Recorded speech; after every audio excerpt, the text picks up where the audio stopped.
Well, a joint statement has been issued by the US and its allies, including Australia, Canada, France, Italy, Japan, Republic of Korea, Saudi Arabia, Spain, Turkey and the UK. Well, in the statement, they said signatories have consistently supported a strong UN Security Council resolution, given the Security Council's responsibilities to lead the international response, but recognize that the Council remains paralyzed, as it has been for 2.5 years. The world cannot wait, the statement goes on to say, for endless failed processes that can only lead to increased suffering in Syria and regional instability.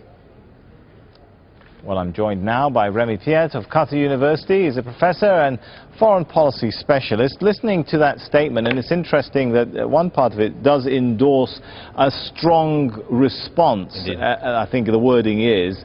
How much of an international consensus has Obama been able to build around the idea of military intervention, do you think? You can see that 10 of the countries and leading countries are backing up this communique on the Obama position and how we need to strengthen this international convention agreements on no use of chemical weapon.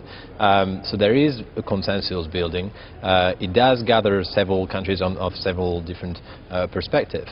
So there is a support behind this, backing up Obama's claim. Other countries that are not signing this communique right now do not officially oppose the Obama position, so it's also interesting to put that in perspective.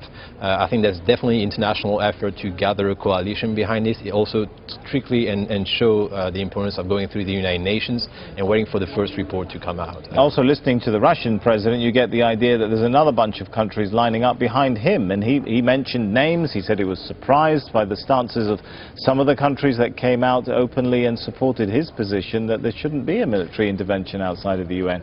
I agree, but if you look at a country like India or Brazil, for example, they're very much more concerned by economic elements right now. There actually has been strong advances in terms of economic cooperation, multilateral agreement on monetary policy, and due to this reason, I'm not convinced that such countries are ready to turn their back towards the United States and follow up in the steps of Russia. How much of an opportunity does this meeting, which was mentioned, I think Vladimir Putin mentioned that Lavrov will be meeting Kerry, how much of an opportunity does that pose for diplomacy to find a third way?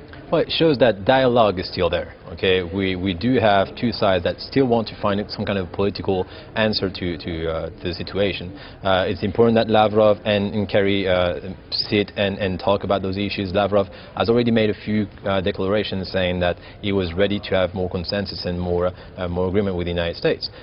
So it does open up for more cooperation and potentially down the road, after the outcome of the vote of the Congress, which will be the key element mid-next week, and the American Congress, of course, and the report from the United Nations to try to see and avoid conflict.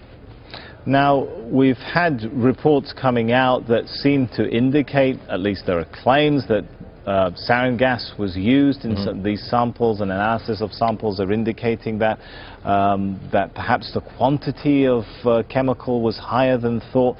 I mean, where does that leave the sort of international argument over who was responsible and what should be done about it?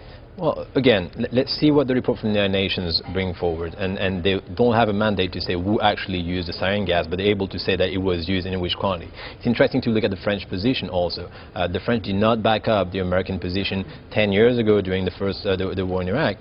There seems to have now strong, compelling evidence and intelligence backing up the American position.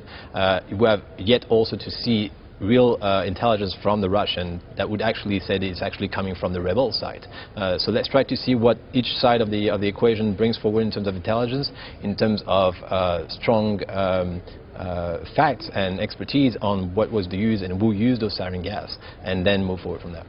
Seems like everything is pinning on what Congress decides, doesn't it, at this point? It does, and in this point you have to understand the words of Putin this way, trying to maybe have an influence. Speak directly to the Congress. All right. Thank you for your thoughts. Thank you very much.